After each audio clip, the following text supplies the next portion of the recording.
الہی رونق اسلام کے سامان پیدا کر، الہی رونق اسلام کے سامان پیدا کر، دلوں میں مومنوں کے الفت قرآن پیدا کر۔ معزز و مکرم حاضرین کرام، اللہ تبارک و تعالیٰ کا بہت بڑا احسان و کرم ہے کہ اللہ رب العزت نے ہم تمام کو قرآن کریم جیسی عظیم الشان کتاب عطا فرمائی ہے۔ آج پوری دنیا کے اندر مسلمان پریشان حال ہے، پوری دنیا میں پریشانی کے عالم کے اندر مسلمان مبتلا ہے۔ مسلمانوں کی جان محفوظ نہیں، مسلمانوں کا مال محفوظ نہیں، عزت محفوظ نہیں، یہاں تک کہ ہم سوچنے پر مجبور ہیں کہ یہ پریشانی ہم پر کیوں آ رہی ہے۔ ہر ایک کے ذہن میں یہ سوال ہے کہ آج ہم پریشانی کے اندر گھرے ہوئے ہیں، تو پریشانی سے نکلنے کا حل کیا ہے؟ ہم پریشانی سے کیسے نکلیں گے؟ تو اللہ تبارک و تعالی نے قرآن کریم کے اندر اس کا علاج بتلا دیا۔ وہ کیا ہے کہ ہم اپنے آپ کو قرآن اور سنت سے جوڑ دیں۔ اللہ کے پیارے نبی جناب محمد الرسول اللہ صلی اللہ علیہ وسلم جس ماحول میں اس دنیا کے اندر تشریف لائے تھے، کیسا ماحول تھا کہ لڑکیوں کو زندہ دفن کیا کرتے تھے، مردار کھایا کرتے تھے۔ اگر کسی کے اونٹ سے پہلے پانی پی لیا تو سالوں گنتی تک لڑائیاں چلا کرتی تھی۔ کیسا خطرناک دور تھا، لیکن اللہ تبارک و تعالی نے جب صحابہ کرام رضوان اللہ علیہم اجمعین پر اللہ کے پیارے نبی صلی اللہ علیہ وسلم نے محنت کی اور وہ اسلام کے اندر آئے ہیں، انہوں نے اسلام قبول کیا، وہ ایمان کے اندر داخل ہوئے، انہوں نے قرآن کو مضبوطی سے پکڑا، انہوں نے اللہ کے نبی صلی اللہ علیہ وسلم کے طریقوں کو مضبوطی سے پکڑا، اللہ تبارک و تعالی نے دونوں جہاں کے اندر ان کو کامیابی عطا فرمائی۔ کیسی کامیابی دی؟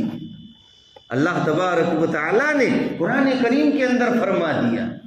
وہ صحابہ جن پر کوئی حکومت کرنے کے لیے تیار نہیں تھا، زمانے جاہلیت کے اندر کوئی حکومت کرنے کے لیے تیار نہیں تھا، اللہ نے کیا فرمایا قرآن کریم کے اندر؟ اولئک هم المفلحون، یہی صحابہ کامیاب ہے۔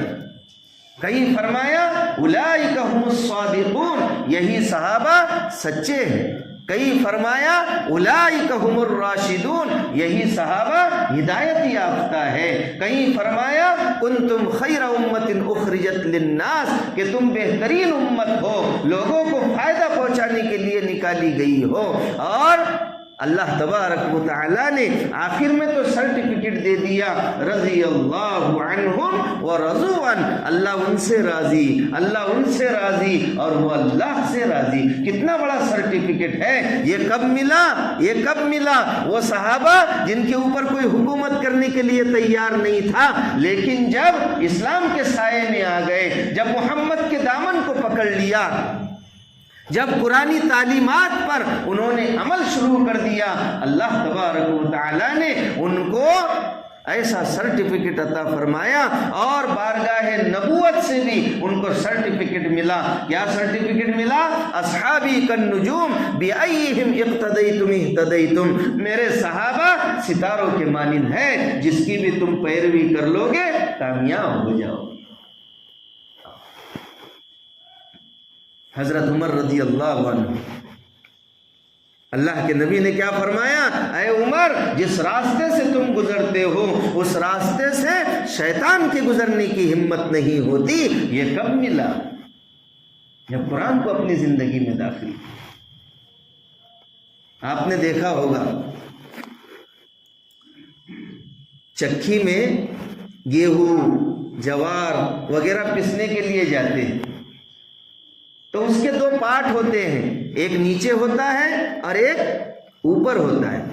چکی کتنی تیزی سے چلتی ہے، پورے دانوں کو پیس دیتی ہے، لیکن اس میں ایک کھیلا ہوتا ہے، ایک کیل ہوتا ہے، اس کے آزو بازو میں جو دانے رہتے ہیں وہ پیسنے سے بچ جاتے ہیں۔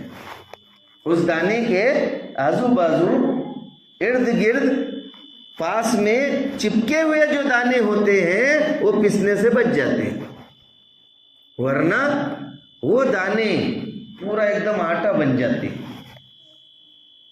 کچھ دانے بچ جاتے ہیں، کیوں؟ اس لیے کہ انہوں نے کیل کو مضبوطی سے پکڑا، وہ کیل کے پاس میں آ گئے، اس لیے وہ دانے کیا ہو جاتے ہیں؟ پسنے سے بچ جاتے ہیں۔ ایسے ہی یہ مثال ہے کہ قرآن کریم کو ہم جب مضبوطی سے تھام لیں گے، قرآن سے ہم متصل ہو جائیں گے، قرآن کو اپنی زندگی میں قرآنی تعلیمات اور اللہ کے نبی صلی اللہ علیہ وسلم کی تعلیمات اگر ہم اپنی زندگی میں داخل کریں گے، جیسے وہ کیل کو وہ دانے متصل ہو گئے، اس سے چپک گئے تو وہ بچ گئے پسنے سے، ایسے ہی اگر دنیا میں کتنے بھی انقلاب آ جائے، دنیا میں کتنی بھی تبدیلی آ جائے، کتنے بھی حالات آ جائے، کتنی بھی پریشانیاں آ جائے، اگر ہم قرآن سے چپک جائیں گے، اگر ہم سنت طریقے سے چپک جائیں گے، اگر ہم قرآن پر عمل کرنے والے بن جائیں گے، اگر ہم سنت طریقے پر عمل کرنے والے بن جائیں گے، دنیا کے کتنے بھی حالات، کتنی بھی مصیبتیں ہم کو اپنے ایمان سے ہٹا نہیں سکتی۔ دنیا کی باطل طاقتیں کتنی بھی محنتیں کر لیں، کتنی بھی کوششیں کر لیں، کتنے بھی ظلم کر لیں، مسلمانوں کو اپنے ایمان سے ہٹا نہیں سکتے۔ لیکن اس کے لیے ضروری ہے جیسے وہ دانے اس کیل کو چپک گئے تھے، اس سے متصل ہو گئے تھے، ایسے ہی ہم کو کیا کرنا پڑے گا؟ ایسے ہی ہم کو قرآن سے وابستہ ہونا پڑے گا، قرآنی احکامات اپنی زندگی کے اندر داخل کرنے ہوں گے، اللہ کے نبی کا ایک ایک طریقہ اپنی زندگی کے اندر داخل کرنا ہوگا، تبھی جا کر کے ہم کامیاب ہو سکتے ہیں۔ لیکن آج ہم ہر چیز میں کامیاب ہیں، ہر چیز میں آگے ہیں، لیکن عمل کے اندر ہم پیچھے ہیں۔ ہم کو اسلام ملا ہے، ہم کو ایمان ملا ہے، ہم کو قرآن ملا ہے، ہم کو نبی کے طریقے ملے ہیں، ہم کو آخری نبی ملے ہیں، ہم کو یہ مسجدیں ملی ہے، ہم کو یہ سارے عیش و آرام ملے ہیں، لیکن آج ہمارے اعمال اگر دیکھے جائے تو میرے بھائیو اور دوستو شیطان بھی شرما جائے، ایسے ہمارے اعمال ہو چکے ہیں۔ کامیابی ہم سوچتے ہیں، دنیاوی اعتبار سے کھیتی میں کام کرنا ہو رات دن ایک کر دیں گے، دنیاوی اعتبار سے دکان کھولنا ہو رات دن ایک کر دیں گے، سارے دنیا کے کاموں کے لیے ہمارے پاس میں وقت ہے، لیکن اللہ کی کتاب یہ قرآن دینے والے بہت ہیں، لیکن قرآن پڑھنے والے بہت کم ہیں۔ قرآن دینے والے جس کو بھی دیکھو آپ، کسی کا انتقال ہو گیا، بھئی ہمارے مرحوم کی طرف سے 10 قرآن، پڑھنے والے کتنے ہیں؟ مسجدوں میں دھول بیٹھ رہی ہے قرآن کے اوپر، لیکن پڑھنے والے نہیں ہیں۔ وہی جو بزرگ حضرات ہیں، جوانوں کو غصہ نہیں آنا چاہیے، وہ بھی پڑھتے ہوں گے، ہمارا بھی اچھا گمان ہے، لیکن میرے بھائیو اور دوستوں ہم کو قرآنی احکام پر چلنا پڑے گا۔ امام نافع رحمت اللہ علیہ 70 سال تک مسجد نبوی میں امامت کی، ان کے منہ سے خوشبو آتی تھی، خوشبو آتی تھی۔ کسی نے ان سے کہا حضرت آپ کوئی خوشبو رکھتے کہ منہ میں؟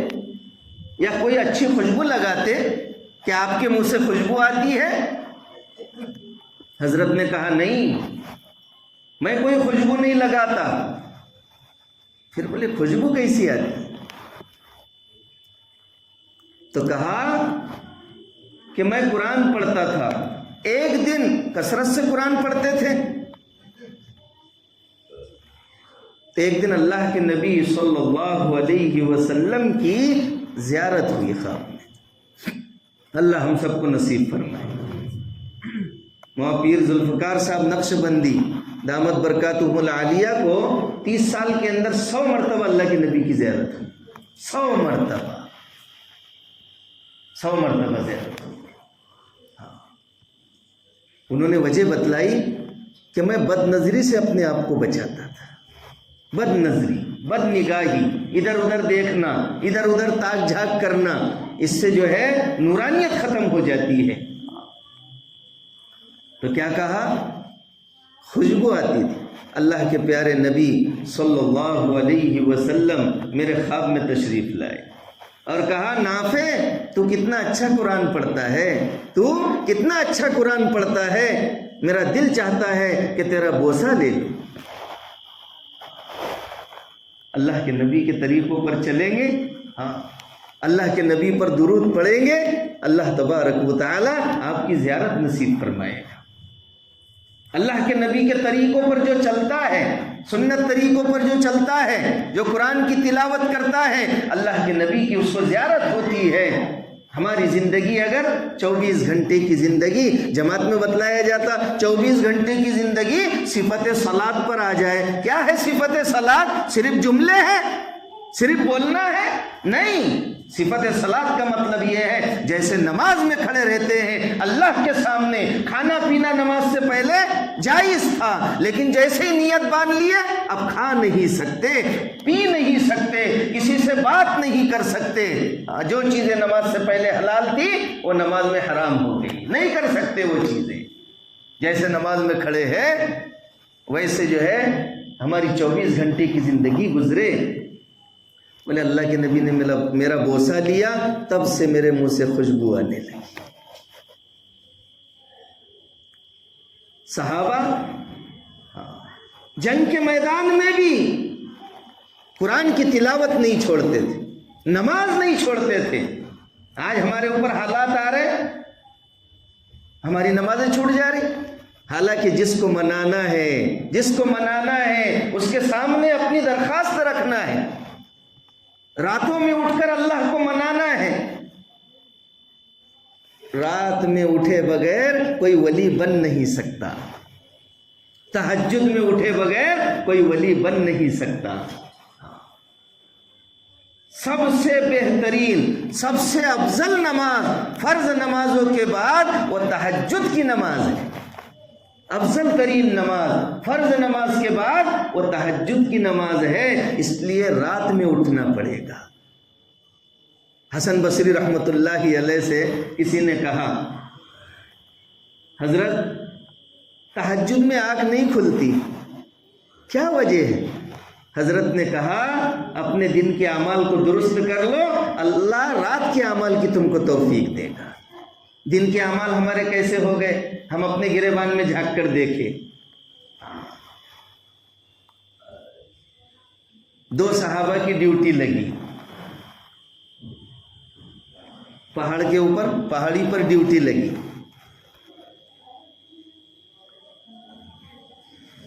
اب انہوں نے وقت کو غنیمت جانا، اور ایک نے کہا دونوں سو جائیں گے تب بھی ٹھیک نہیں، دونوں جاگیں گے تب بھی ٹھیک نہیں، اس لیے ان کا مشورہ ہوا آدھی رات تک آپ سو جاؤ، آدھی رات میں جاگتا ہوں، پھر آدھی رات کے بعد آپ کو جگا دوں گا، پھر میں سو جاؤں۔ اب انہوں نے سوچے اب جاگ تو رہے ہم، وقت کو غنیمت جانا اور 2 رکعت کی نیت باندھی، 2 رکعت کی نیت باندھی۔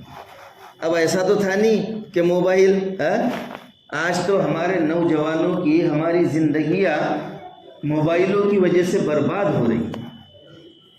ٹھیک ہے ضرورت کی چیز ہے، مولانا آپ کے پاس میں بھی تو ہے، یہ ہے فوراً اعتراض کرنا آسان ہے، لیکن میرے بھائیوں اور دوستوں موبائل ضرورت کے تحت ہم استعمال کریں، ضرورت کی چیز ہے، ٹھیک ہے۔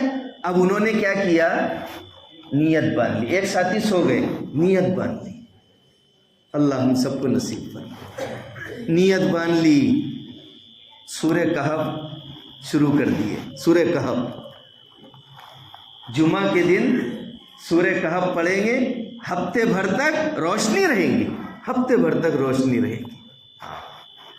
سورہ کہف پڑھیں گے، دجال کے فتنے سے حفاظت ہوگی، جب دجال اتنا بڑا فتنہ ہے اس سے حفاظت ہوگی تو چلر فتنے تو ایسے ہی دفن ہو جائیں گے، ختم ہو جائیں گے۔ فتنے روز وجود میں آ رہے ہیں، بس پٹاری میں سے نکل رہے ہیں، روز وجود میں آ رہے فتنے، ہم اپنی ایمان کی حفاظت کریں۔ ترمذی شریف کی روایت ہے، اللہ کے نبی نے فرمایا فتنوں کے دور میں اپنے گھر کو لازم پکڑو، زیادہ باہر پھر اب کمانے تو جانا ہی پڑے گا، فوراً اعتراض جائیں گے نہیں کہ نہیں جانا ہے، لیکن گھر میں آ جاؤ، جلدی سے سو جاؤ، رات میں تہجد میں اٹھ جاؤ، تہجد میں اٹھیں گے، عطار ہو رومی ہو راضی ہو کہ غزالی، عطار ہو رومی ہو راضی ہو کہ غزالی، کچھ ہاتھ نہیں آتا بن آہ سحر گائی، جب تک اٹھیں گے نہیں، اللہ کو منائیں گے نہیں رات میں، تب تک جو ہے تو کچھ ہاتھ آنے والا نہیں ہے۔ تہجد میں اٹھیں گے تو سب سے پہلے اس کے 5 فائدے ہیں، کتنے؟ 5 فائدے۔ پہلا فائدہ تو یہ ہے، حدیث کے اندر بتلایا گیا یہ نیک لوگوں کا طریقہ ہے، یعنی تہجد کے بغیر انسان ولی بن نہیں سکتا، تو تہجد پڑھیں گے اللہ کے ولی بن جائے۔ دوسری چیز، دوسرا فائدہ، اللہ کی رضا نصیب ہوگی۔ ارے بھائی سب سے بڑی چیز کیا ہے؟ اللہ کی رضا ہے نا، کیا ہے؟ اللہ کی رضا ہے۔ فلاں مالدار خوش ہو گیا، فلاں خوش ہو گیا، وہ خوش ہو گیا، یہ خوش ہو گیا، پوری دنیا خوش ہو گئی، لیکن اللہ ناراض ہو گئے، کوئی فائدے کی بات نہیں۔ اور اگر پوری دنیا ناراض ہے اور اللہ راضی ہے تو کام کی بات ہے، کام کی بات ہے۔ دوسری چیز، تیسری چیز کیا ہے؟ اللہ تہجد کی برکت سے گناہوں کو معاف کر دیتے ہیں۔ کیا کر دیتے ہیں؟ گناہوں کو معاف کر دیتے ہیں۔ اور چوتھی چیز یہ ہے، آئندہ گناہوں سے بچنے کی توفیق عطا فرماتے ہیں۔ جو تہجد پڑھتا ہے آئندہ گناہوں سے بچنے کی توفیق عطا فرماتے ہیں۔ 5واں فائدہ دوسری حدیث میں بیان کیا گیا ہے۔ 5واں فائدہ یہ ہے کہ اللہ تبارک و تعالی بیماریوں کو دور کرنے میں، تہجد کی برکت سے اللہ بیماریوں کو دور کر دیتے ہیں۔ بیمار ہے کہ نہیں ہم لوگ؟ بھائی ظاہری اعتبار سے بھی بیمار ہے، اور ظاہری اعتبار سے بیمار نہیں ہے تو باطنی اعتبار سے بیمار ہے۔ اللہ تبارک و تعالی تہجد کی برکت سے کیا کرتے ہیں؟ بیماریوں کو ختم کر دیتے ہیں۔ تو 5 فائدے ہو گئے۔ تو میرے بھائیوں اور دوستوں، ہم کو اگر عزت چاہیے تو قرآن سے جڑنا پڑے گا، قرآن سے جڑنا پڑے گا، اللہ کے نبی کے طریقوں کو اپنی زندگی میں داخل کرنا ہوگا۔ ایک ایک اللہ کے نبی کا طریقہ، ایک ایک سنت، اس کے لیے ہماری جان حاضر ہونا چاہیے۔ نقش قدم نبی کے ہیں جنت کے راستے، نقش قدم نبی کے ہیں جنت کے راستے، اللہ سے ملاتے ہیں سنت کے راستے۔ اللہ کے نبی کے ایک ایک طریقے کو اپنی زندگی میں داخل کرنا ہوگا، ایک ایک طریقے۔ اللہ کے نبی نے فرمایا ترکت فیکم امرین، انتقال کے وقت فرمایا میں تمہارے درمیان 2 چیزیں چھوڑ کر کے جا رہا ہوں، اگر اس کو مضبوطی سے تھامے رہو گے۔ مضبوطی سے تھامنے کا مطلب بس قرآن کو ایسا پکڑ لیے، مضبوطی سے پکڑا بولے میں نے قرآن کو۔ مضبوطی سے تھامنے کا مطلب یہ ہے کہ ہمارا عمل قرآن کے مطابق ہونا چاہیے، ہمارا عمل اللہ کے نبی کے طریقے کے مطابق ہونا چاہیے۔ تو اللہ کے نبی کہہ رہے 2 چیزیں چھوڑ کر کے جا رہا ہوں، اگر مضبوطی سے انہیں تھامے رہو گے ہرگز گمراہ نہیں ہوگے، اللہ گمراہی سے بچائیں گے۔ قرآن پر عمل کرنا ہے، اللہ کے نبی کے طریقے کے مطابق ہم تمام کو زندگی گزارنا ہے۔ تو کیا ہوا، وہ 2 صحابہ کی ڈیوٹی لگی تھی پہاڑ پر، وہیں تھے نا، 2 صحابہ کی ڈیوٹی لگی تھی۔ اب ایک نے کہا تم سو جاؤ میں جاگتا ہوں، لیکن جاگنے کو بھی انہوں نے اس وقت کو بھی غنیمت جانا، غنیمت سمجھا، فوراً نماز کی نیت پر، نماز کی نیت پر۔ نماز بڑی اہمیت تھی صحابہ کے نزدیک۔ جب نماز فرض ہوئی صحابہ اچھلنے لگے، اللہ سے لینے کا ذریعہ مل گیا، اللہ سے لینے کا ذریعہ مل گیا۔ ارے 2 رکعت نماز پڑھ کر ذرا اللہ کو مناؤ، 2 آنسو بہاؤ، 2 قطرے اللہ کو بہت پسند ہیں، 2 قطرے اللہ کو بہت پسند ہیں۔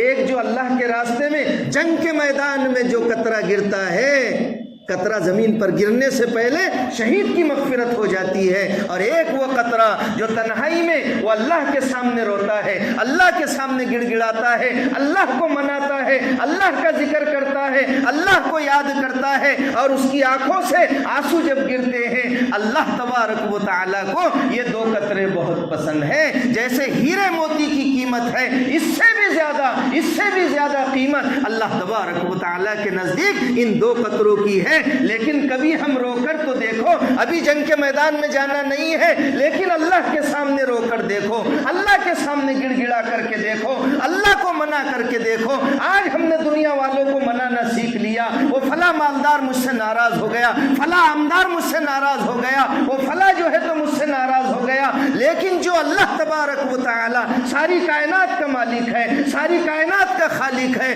ساری کائنات کو اللہ تبارک و تعالی نے پیدا کیا، اسی کے ہاتھ میں ساری کائنات کا ریموٹ کنٹرول ہے۔ آج ہم دنیا حالات کے بدلنے کے لیے اس کو منا رہے ہیں، اس کو منا رہے ہیں۔ ارے جس کے ہاتھ میں ریموٹ کنٹرول ہے، جس کے ہاتھ میں ریموٹ کنٹرول ہے، ارے اس کو مناؤ تو اللہ تبارک و تعالی حالات کو بدل دیں گے، حالات کو بدل دیں گے۔ وہاں تھوڑی دیر لگتی۔ وہ تاتاری جنہوں نے کتنے سالوں تک مسلمانوں پر ظلم کیا ہے، لیکن اللہ تبارک و تعالیٰ نے کتنی بزدلی آ گئی تھی۔ ان کی عورت کہتی کہ یہیں کھڑے رہے، کئی مسلمانوں سے، کئی مردوں سے کہتی یہیں کھڑے رہے، گھر میں جاتی تلوار لاتی مار دیتی، اتنی بزدلی آ گئی۔ لیکن اللہ نے انہی کو ہدایت دی۔ کیسے؟ ہے آیا یورش تاتار کے افسانے سے، ہے آیا یورش تاتار کے افسانے سے، پاسبا مل گئے کعبہ کو صنم خانے سے۔ اللہ ہمارا محتاج نہیں ہے، ہم اللہ کے محتاج ہیں۔ وَإِن تَتَوَلَّوْا يَسْتَبْدِلْ قَوْمًا غَيْرَكُمْ، اگر تم روگردانی کرو گے، اگر قرآن اٹھا کر نہیں دیکھو گے، میرے نبی کے طریقوں پر نہیں چلو گے، مسجدوں کو آباد نہیں کرو گے، میرا ذکر نہیں کرو گے، میں نے جو تم کو ایمان کی دولت دی ہے اگر اس کی قدردانی نہیں کرو گے، اللہ کہتے ہیں میں دوسری قوم کو لے آؤں گا اور وہ تمہاری طرح نہیں ہوں گے۔ ارے آج بھی دیکھو، ہم خاندانی مسلمان ہیں، ہماری داڑھی نہیں، ہمارا رہنا سہنا، ہمارا اٹھنا بیٹھنا، ہمارے معاملات، ہمارا کھانا پینا، لیکن جو اسلام میں آتا ہے اپنے رشتہ داروں کو چھوڑ کر آتا ہے، اپنے بھائی بہنوں کو چھوڑ کر آتا ہے، اپنے کاروبار کو چھوڑ کر آتا ہے، دولتوں کو چھوڑ کر آتا ہے، کھیتی باڑی کو چھوڑ کر آتا ہے، وہ نہتہ اسلام کے اندر آتا ہے، ساری چیزوں کو چھوڑ کر آتا ہے۔ ارے اس کی داڑھی تو دیکھو، ارے اس کی تہجد تو دیکھو، ارے اس کا رہنا سہنا تو دیکھو۔ اللہ نے فرمایا ہے اگر تم روگردانی کرو گے دوسرے لوگوں کو کھڑا کر دوں گا، ان کو ایمان کی دولت دوں گا اور وہ تمہاری طرح نہیں ہوگے۔ ہاں، اللہ نے تاتاریوں کو کھڑا کیا۔ کیسے؟ ارے تاتاریوں کو اللہ نے کھڑا کیا۔ اس سے پہلے تو دیکھو حضرت عمر رضی اللہ عنہ تلوار لے کر کے جا رہے، ننگی تلوار ہے ہاتھ میں، کہاں کا ارادہ ہے؟ نعوذ باللہ، آج بولے نعوذ باللہ محمد کا کام نمٹا دیتا ہوں، لیکن رات میں اللہ کے نبی نے دعا کیے تھے۔ حضرت عمر کے لیے اور ابو جہل کے لیے، دونوں میں سے اللہ دونوں میں سے ایک کو ہدایت دے دے۔ ہاں، اللہ تبارک و تعالیٰ نے حضرت عمر جا رہے ہیں، تلوار لے کر کے جا رہے ہیں۔ ایک مرتبہ کیا ہوا، اللہ تعالیٰ نے اسلام کی برکت سے حضرت عمر کو ہدایت دے دی۔ ایک مرتبہ حضرت عمر اور ساتھ میں جو ہے لشکر ہے، مکہ کی پہاڑی پر سے جا رہے ہیں۔ ایک جگہ رک گئے، حضرت عمر رک گئے اور رکنے کے بعد میں نیچے جھانکنے لگے، گرمی کا موسم اور عرب کی گرمی تو بڑی مشہور ہے، جھانکنے لگے نیچے۔ کہا کہ کسی نے پیچھے سے کہا ہے امیر المومنین، کڑاکے کی دھوپ ہے، گرمی ہے، سب پسینے میں شرابور ہو رہے ہیں، آپ نیچے کیا دیکھ رہے ہیں؟ حضرت عمر رضی اللہ عنہ نے کہا مجھے وہ زمانہ یاد آ گیا، مجھے وہ زمانہ یاد آ گیا، لڑکپن کے زمانے میں میں اونٹ چرانے کے لیے یہیں پر آیا کرتا تھا، لڑکپن کے زمانے میں اونٹ چرانے کے لیے آتا تھا، لیکن شام میں میرے اونٹ کبھی خالی پیٹ چلے جاتے، میرا باپ خطاب کہتا تھا اے عمر تجھے اونٹ چراتے نہیں آتا، تجھے اونٹ چراتے نہیں آتے تو کیا خاک زندگی گزارے گا؟ جیسے ہم بچے کے پاس میں 100 روپے دیے، 1 کلو شکر لانا، 20 روپے کا دودھ لانا اور دوسری چیزیں لانا، پیسے کما کے آ گیا ہو، یا کچھ نہیں لایا یا کچھ کم زیادہ لایا تو کیا بولتے ہم؟ ارے کیا خاک زندگی گزارے گا تو 100 روپے کا سامان نہیں لاتے؟ تو حضرت عمر سے بھی ان کے ابا نے یہی کہا۔ حضرت عمر کہنے لگے وہ زمانہ تھا کہ مجھے اونٹ چراتے نہیں آتے تھے، اور آج کا زمانہ ہے اللہ نے قرآن کی برکت سے، اللہ نے اسلام کی برکت سے مجھے کیا بنا دیا؟ امیر المومنین بنا دیا۔ وہ چرواہے تھے اور چرواہے سے اللہ تبارک و تعالیٰ نے، اونٹوں کے چرانے والے تھے، اللہ تبارک و تعالیٰ نے ان کو کیا بنا دیا؟ امیر المومنین بنا دیا ہے۔ دوسرے خلیفہ ہے، جس راستے سے عمر گزرتے ہیں اس راستے سے شیطان کے گزرنے کی ہمت نہیں ہوتی۔ وہ معزز تھے زمانے میں مسلمان ہو کر، وہ معزز تھے زمانے میں مسلمان ہو کر، اور ہم خوار ہوئے تاریک قرآن ہو کر۔ تو وہ 2 صحابہ کی ڈیوٹی لگی تھی وہاں پر، 2 صحابہ کی ڈیوٹی لگی، تو اب انہوں نے نیت باندھ لیے اور کیا لگا؟ سورہ کہف پڑھنے لگے، سورہ کہف پڑھنے لگے۔ ذرا ہم قرآن تو ختم کریں، قرآن کا بھی حق ہے ہمارے اوپر، سال نہیں 5 10 سال ہو جاتے لیکن ہم قرآن اٹھا کر نہیں دیکھتے۔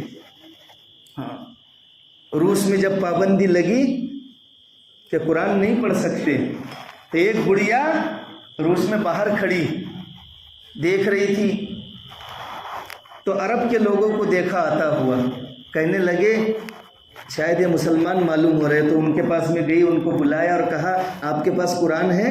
کہنے لگے کہ نہیں ہے، ہمارے پاس قرآن نہیں ہے۔ بولے اگلے باری میں آئیں گے تو قرآن لے کر آنا، آئندہ آئیں گے تو قرآن لے کر آنا۔ انہوں نے وعدہ کیا، تو وہ قرآن لے کر کے آئے، بڑھیا نے اندر بلایا، ان کو بٹھایا، ان کی خاطر تواضع کی اور انہوں نے قرآن پیش کیا۔ تو وہ بڑھیا نے قرآن کو آنکھوں سے لگایا، سینے سے لگایا اور بہت دیر تک روتی رہی۔ ارے جس کو پڑھتے نہیں آتا وہ بھی قرآن کو ذرا دیکھو تو صحیح کھول کر، میرے رب کا کلام ہے، میرے رب کا کلام ہے، ذرا کھول کر تو دیکھو قرآن کیسا ہے۔ کچھ لوگ بولتے ہیں نہیں ہم کو نہیں آتا پڑھتے ہوئے، ہم کو نہیں آتا، کہ ابھی دیکھو تو صحیح اس کو۔ بڑھیا نے اس کو سینے سے لگایا اور گھر میں گئی اور ایک پیٹی لے کر کے آئی، اس میں سونا اور چاندی تھا، سونا بھرا ہوا تھا۔ اس نے کہا میں نے منت مانی تھی، میں نے منت مانی تھی، آج 70 سال ہو گئے، 70 سال کے بعد میں قرآن دیکھ رہی ہوں، قرآن کی زیارت 70 سال کے بعد میں کر رہی ہوں، 70 سال کے بعد قرآن لی، اس کو سینے سے لگایا، آنکھوں سے لگایا، بہت دیر تک روتی رہی اور گھر میں گئی، ایک صندوق لے کر آئی، پیٹی لے کر کے، اور ان کے سامنے رکھ دی، کہا میں نے منت مانی تھی جو مجھے قرآن کی زیارت کرائے گا میں اس کو یہ پیٹی دوں گی۔ تو آج تو ہمارے سامنے ایسا بھی نہیں ہے، قرآن ہمارے سامنے، اس لیے ہم قرآن کو پڑھیں، قرآن کی تلاوت کریں۔ وہ نیت باندھنے کے بعد میں انہوں نے کیا کیا؟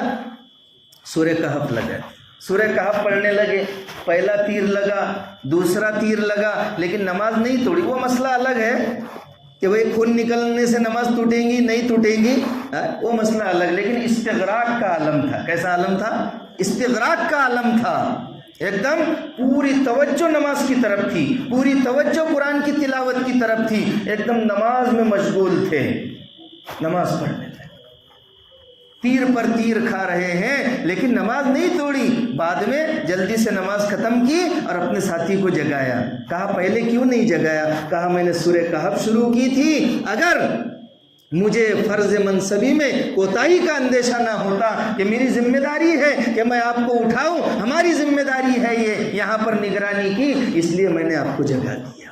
تو میرے بھائیوں، وہ تیر پر تیر کھا رہے ہیں لیکن قرآن کی تلاوت نہیں چھوڑتی، اللہ کا نام لینا نہیں چھوڑتا، اللہ کا ذکر نہیں چھوڑتا، نمازیں نہیں چھوڑتی، جنگ کے میدان میں بھی ان کی نمازیں نہیں چھوڑتی تھی۔ لیکن آج تو ہمارا حال کیا ہو گیا؟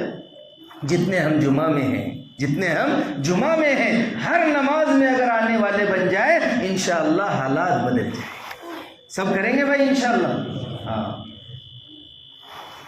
کیا بات تھی کہ نہ قیصر و کسریٰ سے دبے، کیا بات تھی کہ نہ قیصر و کسریٰ سے دبے، چند وہ لوگ کے اونٹوں کے چرانے والے۔ ارے بڑے بڑے ہوائی جہاز چلانے والے یا بڑے بڑے کاریں چلانے والے، ان سے انقلاب تھوڑی آئے گا؟ بڑے بڑے پیسے ہونا پاس میں، یہ ہونا وہ ہونا، ارے یہ بوریوں پر بیٹھے ہوئے، یہ جو ہے تو سادے انداز میں رہنے والے اپنے ایمان کو مضبوط بنا لیں گے انشاءاللہ ثم انشاءاللہ، اللہ حالات کو بدل دیں گے۔ کیا بات تھی کہ نہ قیصر و کسریٰ سے دبے، چند وہ لوگ کے اونٹوں کے چرانے والے۔ ہم اپنی زبان سے صرف اللہ کو بڑا بولے، اللہ بڑے ہیں، اللہ بڑے ہیں، اللہ بڑے ہیں، اللہ کی بڑائی بیان کرے، دنیا والوں کی بڑائی چھوڑو۔ کیا بات تھی کہ نہ قیصر و کسریٰ سے دبے، چند وہ لوگ کے اونٹوں کے چرانے والے، جن کو کافور پہ ہوتا تھا نمک کا دھوکا، بن گئے دنیا کی تقدیر بدلنے والے۔ تو میرے بھائیو اور دوستوں، اگر ہم بھی کامیاب ہونا چاہتے ہیں تو ہم کو قرآن اور سنت پر عمل کرنا ہوگا۔ ہم کو آگے نہیں دیکھنا ہے، ہم کو پیچھے دیکھنا پڑے گا۔ آج سے 1400 سال پہلے صحابہ کو اللہ نے کیسی کامیابی دی تھی، ہم بھی اسی طریقے سے کامیاب ہوگے۔ اگر ہم ہوش میں نہیں آئیں گے تو میرے بھائیو اور دوستوں، حالات بڑے خراب ہیں۔ اللہ تبارک و تعالی ہم تمام کو کئی سنی باتوں پر عمل کرنے کی توفیق عطا فرمائے۔ وآخر دعوانا ان الحمد للہ رب العالمین۔